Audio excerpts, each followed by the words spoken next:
Boom. And we are live with another episode of the Brown Water Banter podcast. My name is Jared Seymour. My name is Joey Cates. That's right. Coming at you this week with the twofer, man. Two online digital episodes with the high school head football coaches from D'Iberville was what Tuesday we did. And then today we got Ty Smith from St. Martin trying to get him in here before the season opens up, huh, Joey? Kicks off. Yeah, I think next week is game week for most. So going to try to get everybody in. At least the new guys. You know, St. Martin D'Iberville's got two new guys, two young new guys, new blood. So we're going to try to get them in and talk to them and see what they got for the program. Hell yeah. All right, cool. I like it. Well, yeah, rocking the old school. Is that the old school St. Martin jersey? And then we got the digital Yeah, hat. it barely fits, man. I was 175 pounds when I wore this last time, and I'm not even close to that anymore. It fits you like the shoulder pads are actually in Yeah, it. that's what I told Heather. I was like, I used to have big, gigantic shoulder pads of these, and now it's like regular shirt, like a Schimmel shirt. Yeah, it does look It like a looks good practice though. shirt. Yeah, oh, it Looks looks good great.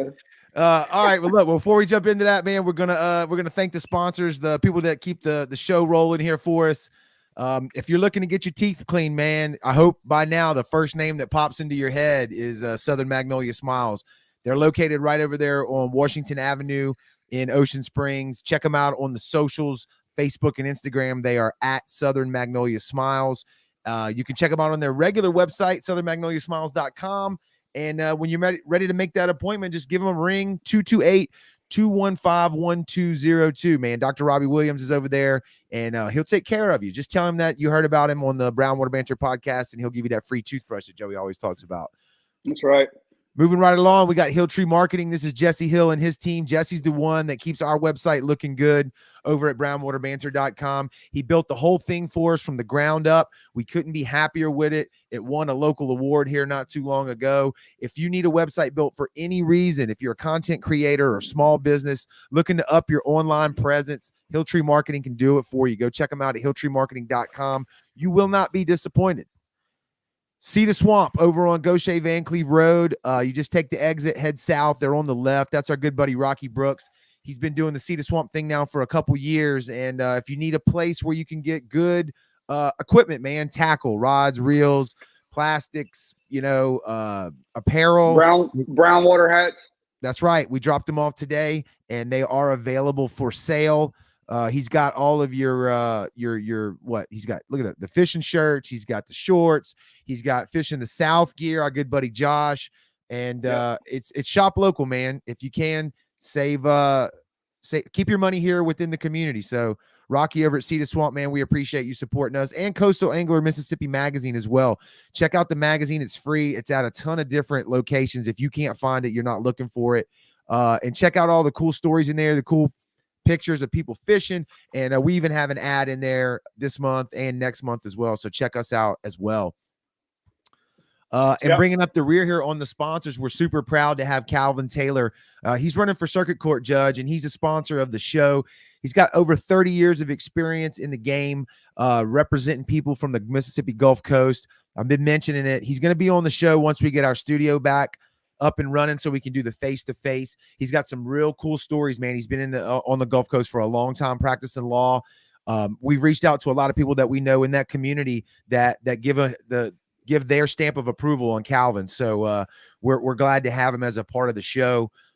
He's going to be running for circuit court judge in what is it, Joey? Jackson? Let me pull it up, man. I had it here somewhere. Jackson, George, and Greene County. That's right. Greene, yeah. Yep. So if you when you see his name on the ballot November the 8th, that's our midterm elections, which I don't have to go on and on about how important those midterms are going to be, right? If you if you buy anything in this economy, you know why the November 8th election is going to be as important as it is. You'll see Calvin's name on the ballot for circuit court judge, man.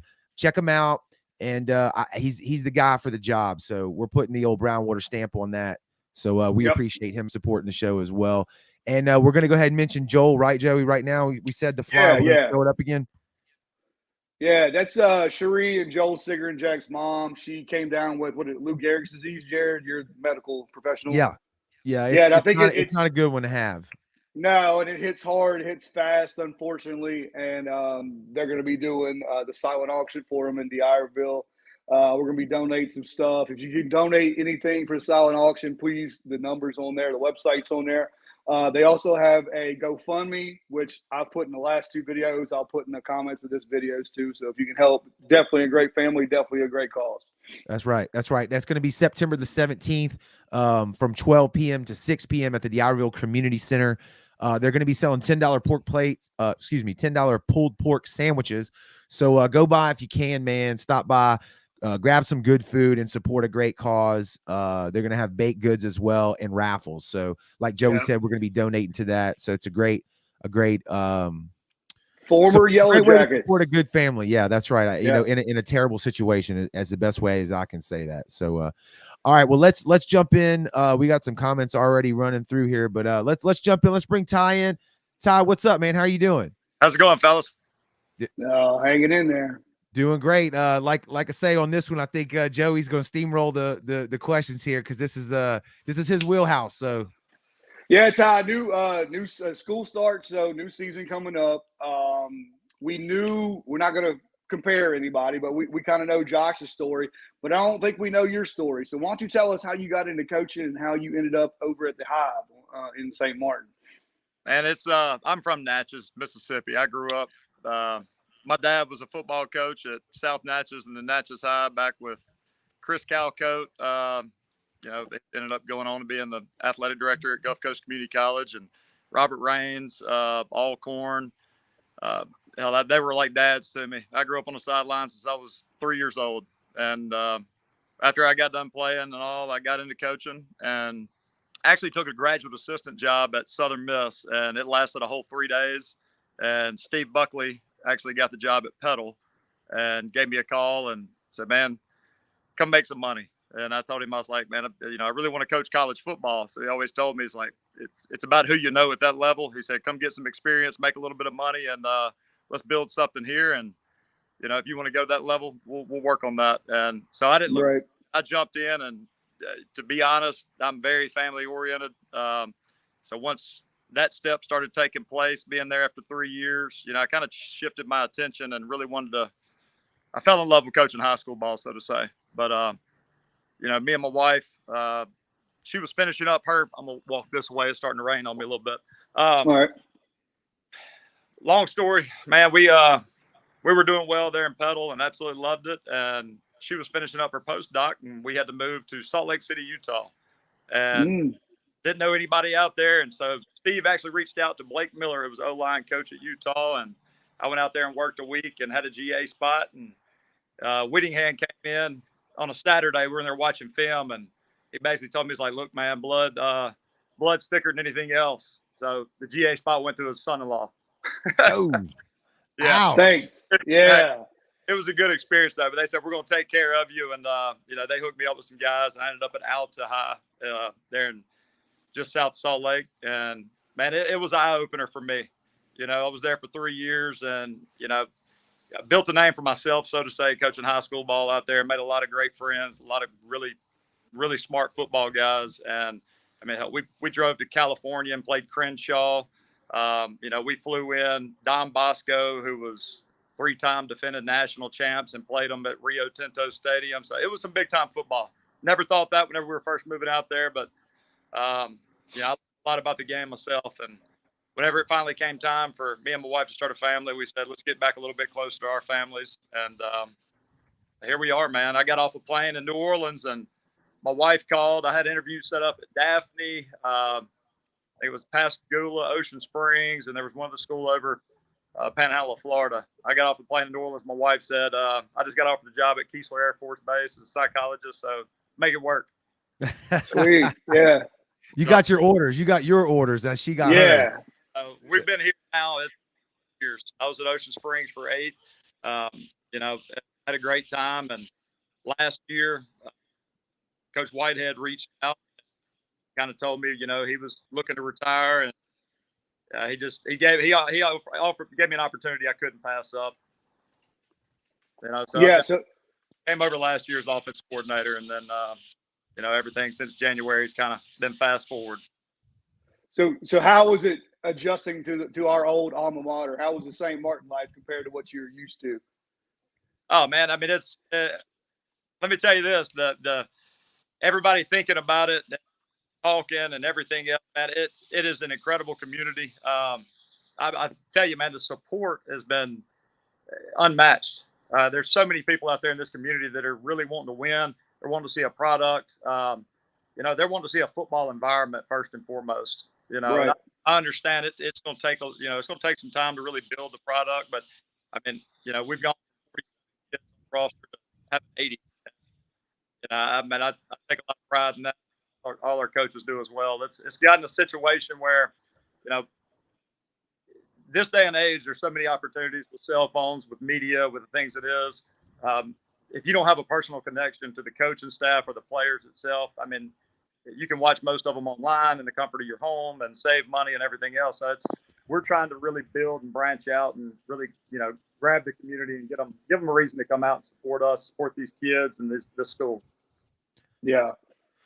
What can y'all do in that avenue as far as, like you said, because you can watch them now at home on your smart TV, the games. It kind of blew me away like 2 or 3 years ago when I realized that. What do y'all do to actually bring people into the stadiums? Do y'all have the ability to create like tailgating situations? I mean, I know it's high school football, so I don't know how wild it can get or how much of a party atmosphere you can create, but is that something y'all talk about? Yeah, we're trying to get some admin on that now. Right. No, I'll tell you, the first thing was, inside the field itself, what we can control once attendance starts rolling in. My big thing was around in the field itself to be a game day atmosphere. I want the tent set up behind the end zone. I want to be a kid fan. Ty, let me stop you right there, brother. I guess you kind of break it up a little bit. Your vocals or something. Yeah, maybe good. There we go. I'll just walk back out here. Hell, it ain't right. Yeah, there you go. No, what I was saying is, man, what we can control is what's, inside the stadium itself for right now. We've got a lot of plans moving forward in the future. We want to do a lot of things, but, our big thing right now is I want everything that once you enter that field and enter that gate, that everything you see represents a good football atmosphere. We've got special tailgating areas set up for in-game with our corporate sponsors. They're going to have tents. I've been beating my head against the wall for the past 3 months, getting field signs, getting tents ordered, basically season pass type opportunities, parking pass.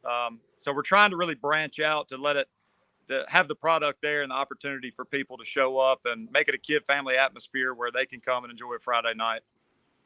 Well, I think I saw that. I guess it would be east of the stadium. Our old practice field is where you are going to have like a little tailgate section behind the new field house. There's people talking about doing some things out there. What I'm doing is basically what I'm in control of and trying to get done is we're going to have some tents set up right in between the old field house and the end zone. If you've ever been out, where the high jump pit is, right there. We're going to have tents set up. I mean, we got Keesler Federal Credit. We got Bay Pest Control. We got Solar Control, and we got 2 others also as well. Bishop Insurance will be one of them. So we've got a couple things. I've got a big St. Martin tent for some alumni that's been helping out with various things with protein for the kids and other things like that. One thing that I've realized very quickly is it is a community event. It takes all hands on deck. I want as many alumni coming by. I want to meet as many people as I possibly can. Let them meet the kids. We're starting a mentorship program. We're going to have guest speakers on Thursdays after practice. We're feeding the kids on Thursday nights.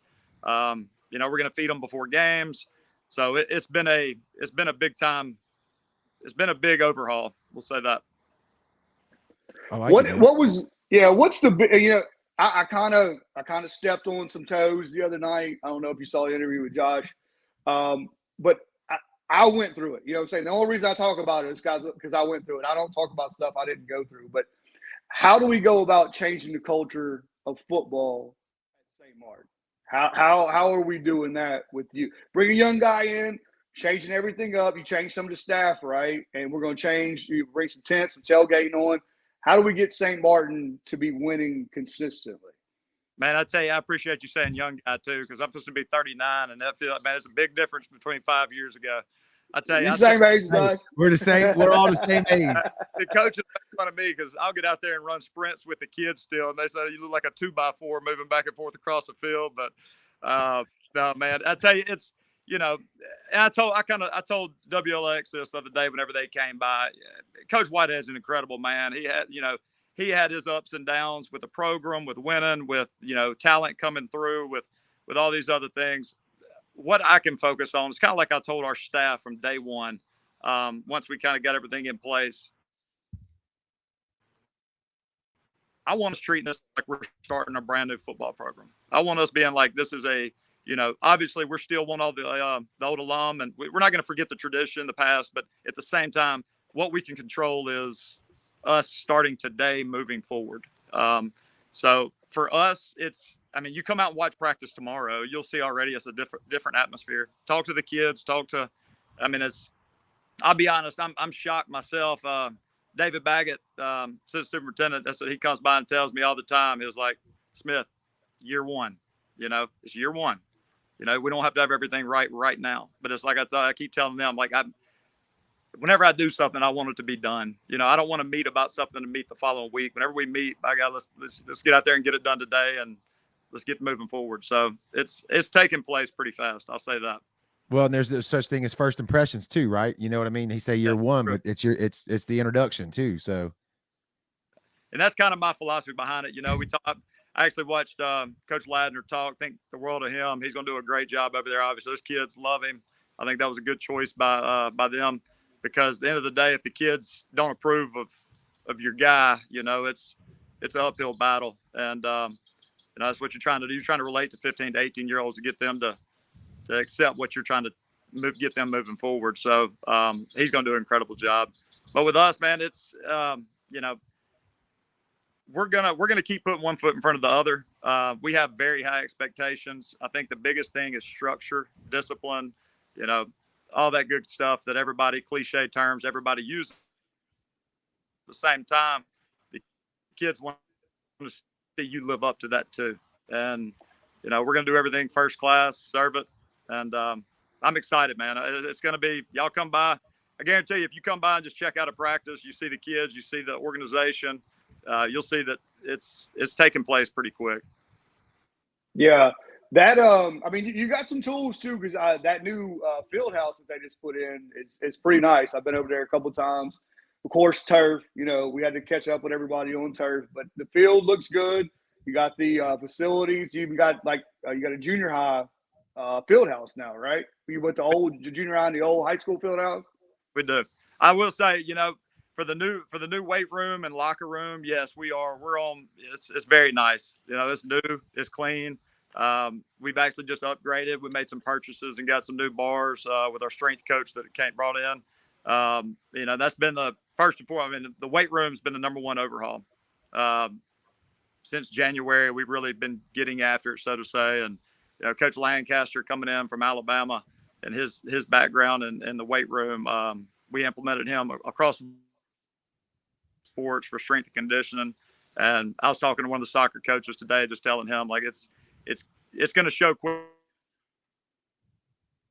move. I think that we could have made as a school itself was implementing that, because all sports, I know everybody thinks we know it all, but if you've got your D-line coach running the weight room, that's not his profession, so to say. So we want a professional in that position doing his job. Yeah. That's so much different, Joey, than like when we were in like junior high ball and stuff like that. Like they didn't have all that focus on it. I remember we would eat Hardee's before the game. Like it was part of the ritual to like order. Drinking Cokes. Yeah. It was only slightly better than the old NFL photos. You see the guy smoking cigarettes on the sideline, it's like, I said the other day, talking about the Star Burger at Hardee's back in the day, man. That was Yes. That was the pregame protein shake, but it's like everything evolves, and it's cool to hear that, that y'all, we talked about it on the last episode. I mean, I guess that's got to be a big part of how y'all develop the team, right? Is to focus on strength and conditioning, because like we said on the last episode, you're not able to recruit, right? There's no pulling in a player that you need or a position you need filled. You have to build it internally from the group of kids that you have. Yeah, it is. And that's one thing we're focusing huge on. We're very fortunate, in St. Mark community to have the youth league that we have, and so many kids involved at early age. So we've really been reaching out to them. We've kind of delegated assistant coaches are over youth league program. Assistant coaches, we've got some that are over middle school program. You know, they had to meet the parents thing last night for the middle school, and I believe 4 of our coaches, as soon as we got off the field, they booked it over there. It's all about relationships, communication, organization, and that's kind of our whole motto as a coaching staff. You know, that's 90% of the battle, and if we can get the community to buy in and really just, you know, if they just give us a chance, man, if they'll just show up, it's gonna be a very good atmosphere. Yeah. Well, speaking of the staff, I mean, it's pretty much an overhaul, really. I think Coach Fayard is the only one left. He said from the old. By the way, he said tell y'all hello. I told him I was coming on tonight. Coach Fayard's the man for sure. But we got new DCs, we got new. You know, you put everybody in new positions, right? We did. We kind of shuffled some things around, you know. And I tell you, the guys that were there before, you know, they couldn't have been more accepting of everything. That, you know, once we sat down and talked, and I told them my reasonings behind a few things, that, you know, they want to win. They want these kids. They you know, they want to see a product where the kids, and they want us putting them in position. So, yeah, you know, brought in Coach Derek Jenkins, a good friend of mine. Played ball with him at Colin. You know, and as we were together at Ocean Springs, you know, coaching there for a few years. Then he left and bounced around, went defense coordinator at Wesson and Mendenhall. And, you know, whenever everything took place, I called him. I was like, hey, man, let's roll.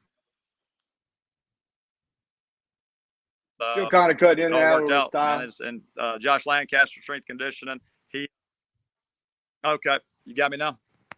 Yeah, you got me? We got you. You're just fading in and out a little bit. Yeah. Yeah.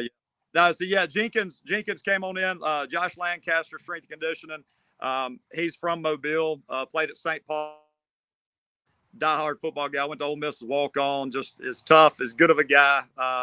And whenever it comes to weights, man, there's nobody better. I put him up against anybody. His energy level is unmatched. So I knew, you know, those were my 2 guys that I really, you know, anywhere, any place, I know they got my back. And you know, I was very, very concerned because I wasn't sure if both of them would jump on board, because both of them had good positions. And you know, Lancaster, man, he was ready to roll. He left Alabama and came down, and he took over the weight room immediately. And man, the kids, they jumped right in with him. It's been daylight and dark, and I mean, that's where everything starts with football. Doesn't matter what position you play. You know, we got a lot of kids in St. Martin that you know, they may not be the 6'3", 220-pound guys that run 4.5s, 4.6s, but we have a lot of those kids that, you know, with a year in the weight room, they can be a really good high school outside linebacker. You know, they can be a really good safety. We can play, you know, develop some really good slot receivers, tight body types, you know. So it's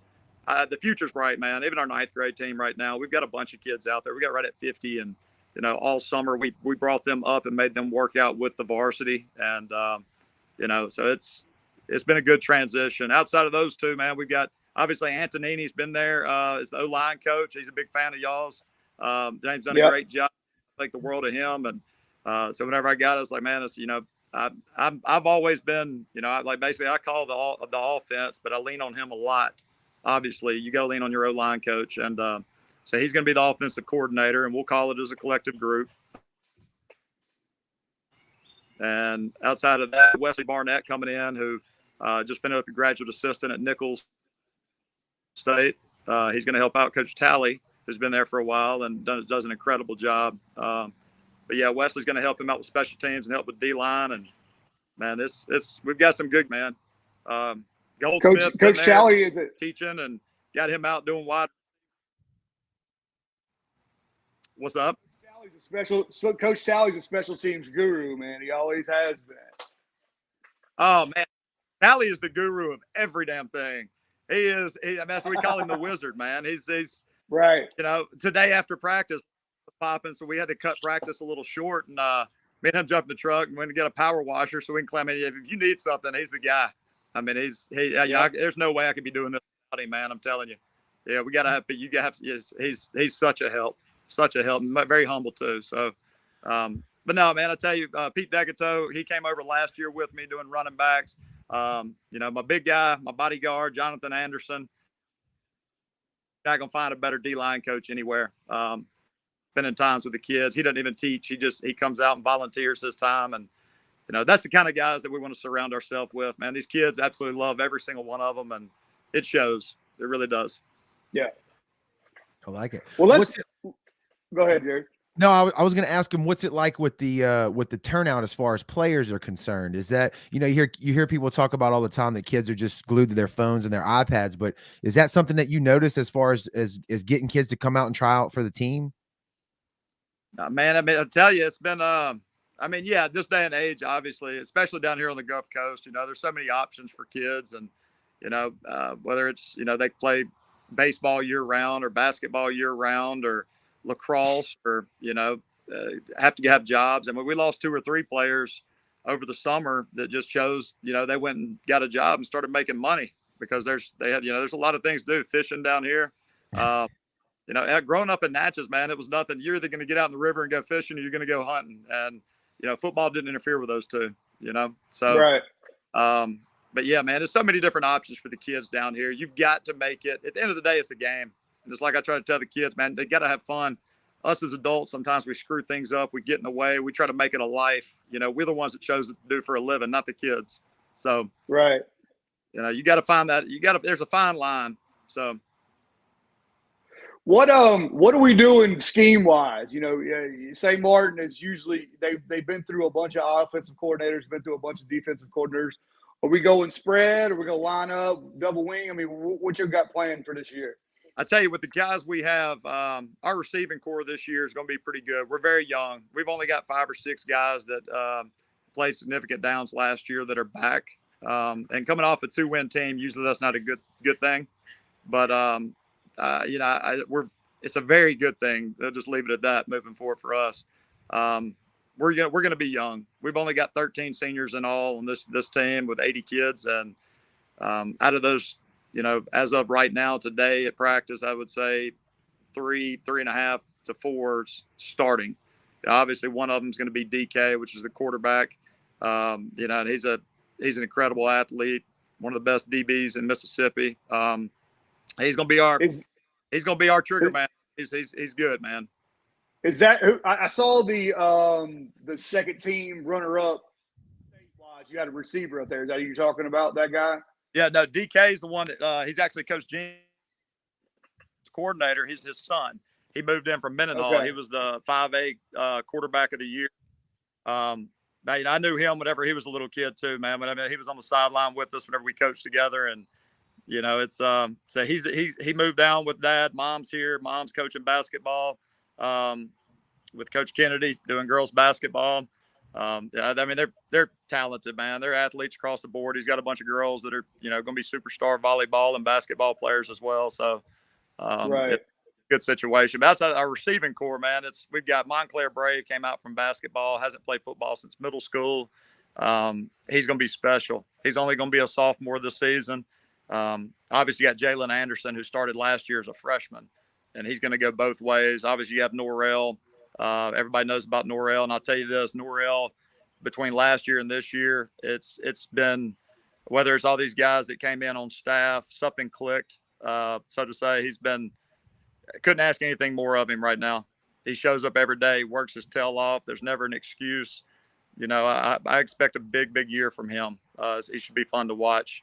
So we got some guys, man. We got 3 running backs right now that are kind of rotating, trying to see who gets the hot hand. So, but yeah, man, we're going to be spread. I'll be honest, me offensively, I kind of like to fill out the guys and who we got in the matchup that week. I mean, last year we'd spread it out and go empty one game and 4 wide, 3 wide. And the next game we'd line up with 3 tight ends, so you kind of got to find out what your match is like. And, right. I have a feeling this year we're gonna be spread, majority of the time. Now, if Coach Anthony has anything to say, he wants more linemen on the field. So, well, I think that's usually been the Achilles heel with St. Martin. You either have a lot of linemen and no skill, or a lot of skill and no linemen. So you got to adapt your offense around Jimmys and Joes. You know what I'm saying? We're gonna. I tell you, man, offensively and defense, we're very young. I mean, it's. And the old saying, every sophomore you play in 6A ball, usually you can count that as a loss, but I'm going to call BS on it this year because I really think these guys that we're going to put out there, we're putting them out there for a reason. They're special. We've even got 3 ninth graders we bumped up this year that are going to get some significant downs as well. So, but yeah, defensively, Coach Jenkins, he's very multiple. He'll change up based off the opponent. But I mean, typically we're going to be 3-4 and move people around, Right. and that kind of your various defense. We can get anything we want to do defensively based off of matchups. But offensively, man, I'm a quarterback at heart. I played quarterback. Obviously, I want to throw the ball all over the field, but at the same time, I know to really win football games, you got to develop that run game. So I've really challenged our offensive line to hone in and let's make this thing happen. Yeah. What when we start next Friday? St. Martin opens up next Friday. We're actually going over to we play Long Beach Friday in a little jamboree. We'll do 2 quarters of varsity and 2 of JV. They're getting a turf laid as we speak, so we had to move the game over to MGCC Everett Park, and we're going to start over there at 7:30 Friday. So next Friday we'll be at home versus Stone County. That'll be the 26th. Then that's the season opener at home. That'll be the season opener at home. So we got to get a lot of things squared away around that stadium right now. They're working on the baseball field, and scoreboard's not working, and they promised me everything's gonna be ready to go. So we got new play cocks put in today. So it's turning around a little bit, man. Man, I'm excited, man. And for anybody who wants to see St. Martin's schedule work, they can go to Jackson County's homepage or St. Martin's homepage and see where y'all are at, right?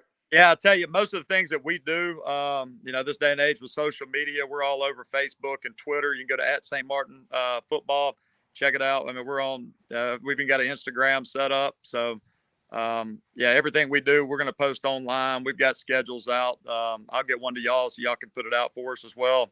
Yeah, no doubt. Yeah, man, it's going to be exciting. We're actually we had an off week 2 last year. That's one thing I was really fighting for as soon as I got this job was I did not want to have an off week, 2 weeks.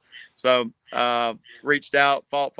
Finally, somebody reached out. We're going to Pace, Florida, over around Pensacola, up on September 2nd. They're going to line up in the eye and see how well we can tackle. So I'm excited to, take that opportunity. We're going to do some things for the kids too, man. I mean, I don't know if any of our kids watch this. We haven't told them yet, but, we got charter buses. We're going to load them on, take them over. We're going to, that's like I said, man, it's a special time for these teenagers. So let's treat them right. And I think they'll jump on board, man.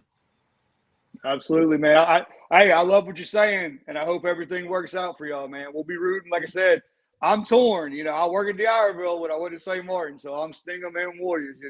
Jared wore his St. Martin hat the other night versus D'Iberville. So all I ask of y'all is, like I heard y'all talking the other night, talking about, D'Iberville has a lot of fans go to their games. St. Martin, I heard y'all kind of say, sometimes I said, come to the game, bring somebody. Yeah, that's all we can ask, man.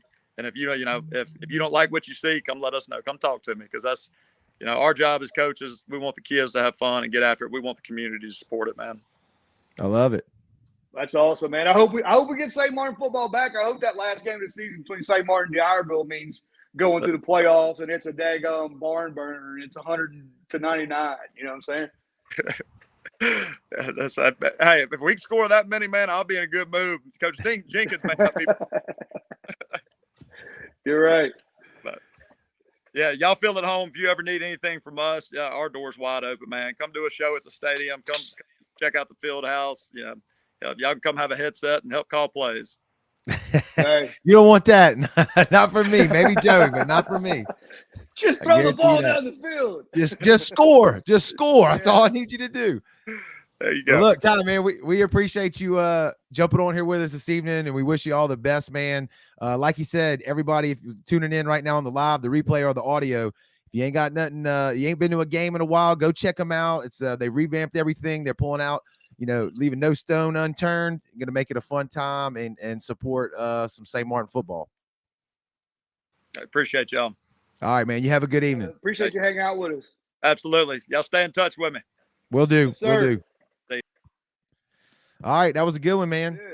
Yeah, man, I'm pumped, man. I am pumped about some high school football, and we got St. Martin, D'Iberville on here. Donnie Handler reached out to us. We're going to get some Fighting Irish football on here. So, well, I can reach send out them to our way. I can reach out to Dylan and see what's up over there on the Yeah, far end of town, or Hancock. Hancock. Yeah, for But sure. do your high school a favor. Look, Joey Bart's in the comments. Sting them. Look, do your high school a favor. And I'm the worst advocate because I haven't been back to St. Martin Stadium in a long time. But go check out your old alma mater. Just walk in the stands, check out a football game, especially with these new guys. Give them some support. First 1, 2, 3 years, whatever it takes to build a program, and then see where it goes from there. And what we got? We got the Sheep's Head Showdown coming up too, right, Jared? Yeah, we don't have the flyer in here to load for the live stream for the people watching, but the tickets, Joey, when are they going to be available to be purchased online? September 1st, if y'all are into fishing. I know football's coming up, deer season's coming up, but we got Sheep's Head Showdown coming up October 1st. Yep. And the registration should be live September 1st. So, old Carl Burney can catch a football. That's He's right. slow, but he can still catch a football. Oh, there you go. Shots fired again with you. Like you said, that's going to be a Saturday. It's going to be at the Blind Tiger in Biloxi. All day tournament. Weigh-in will be 5 to 6. If I got that right, Joey, we'll live stream it. It's going to be a party there too. So be on the lookout for that. Like he said, brownwaterbanter.com, September the 1st, you can start getting your tickets. It's a $25 ticket for the Sheep's Head division. And then we have supplemental divisions, Joey, flounder. Yeah, we got rid of triple tail this year, added flounder, speckled trout, and redfish. And then we got the dive and the kids for sure. Kids took the cake last year. We're going to give away the WWE belt too. So everybody listening to this on the podcast, they're going to hear this again because that's the post show roll that I just recorded. So you'll hear it again. But yeah, go check it out when you can. Thanks everybody that was in the comments this evening checking us out. We appreciate that too. Support some high school football, man, and we will see y'all on the next one. Later.